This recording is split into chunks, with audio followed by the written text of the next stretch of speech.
All right, so here I am back at the shop. Want to talk to you today about testing on vehicle. Day doesn't go by where I don't receive a phone call or an email from somebody needing to figure out what's wrong with their car. And there's so many different ways to test it. You've got volts, you got amps, you got ohms, you got so many different ways. People aren't really sure what to do, when to use what, and because of that, I think it has created a lot of shortcuts.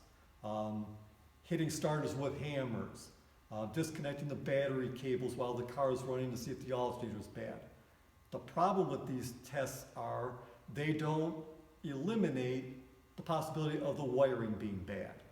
What I mean by that is if you disconnect the battery, you haven't eliminated the wiring going to the alternator. If you've got a bad 25 amp fuse not turning the alternator on, that's not telling you what.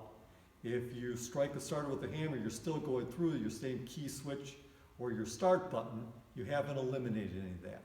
So when we are testing, we want to follow a few simple rules. First one is we want to isolate the component. Disconnect everything electrically, set a battery on the ground, hook it up. We then want to operate it just like it does in the car. If everything is working fine, the last thing we want to do, if necessary, is simulate. If you have a problem where your alternator does not charge well at high RPMs, or your starter doesn't work when it's hot, you want to simulate that problem to make sure before you remove it. So, equipment that everybody should have in their possession at their house. You want to have a battery charger. You want to have some sort of multimeter. This is an old style one. It's got volts and amps. I can do a load test on the battery. This is a more modern one. It gives me volts, amps. I could do ohms. I could check continuity. You want to have something like that. Battery hydrometer. And a test light so I can determine if I've got power, where and when I need to have power.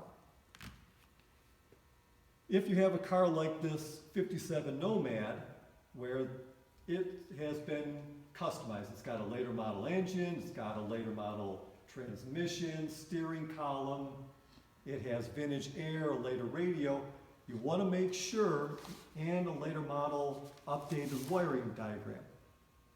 You do something like that, you want to make sure that you keep all of the manuals that came with all those parts, and any wiring harness that you buy, you should make sure that it comes with a wiring diagram, so that down the road, if you ever have any problems, you know what you've got.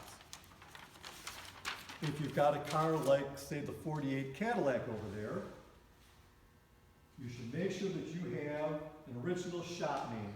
Because we work on so many different ones, we get them on CD-ROM, but getting them on a hardbound book is just as good.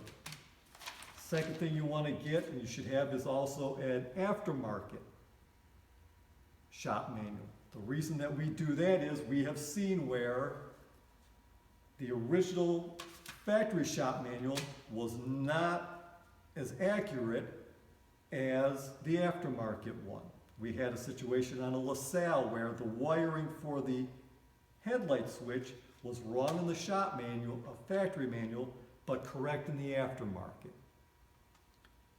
I know a lot of people, any manual that you get, you want to make sure it has a wiring diagram. And I know a lot of people hate wiring diagrams because they're so difficult to read. There's nothing wrong with taking it out of the book, blowing it up, and sitting there with a magic marker so that you can read it better. We do it all the time around here. My plan is in the future to go over more thoroughly each type of item, when you want to do it, how you want to use it, the different terminology, volts, amps, ohms, all those different things to help you out so that you could identify and fix your problem on your own. Thank you and have a good day.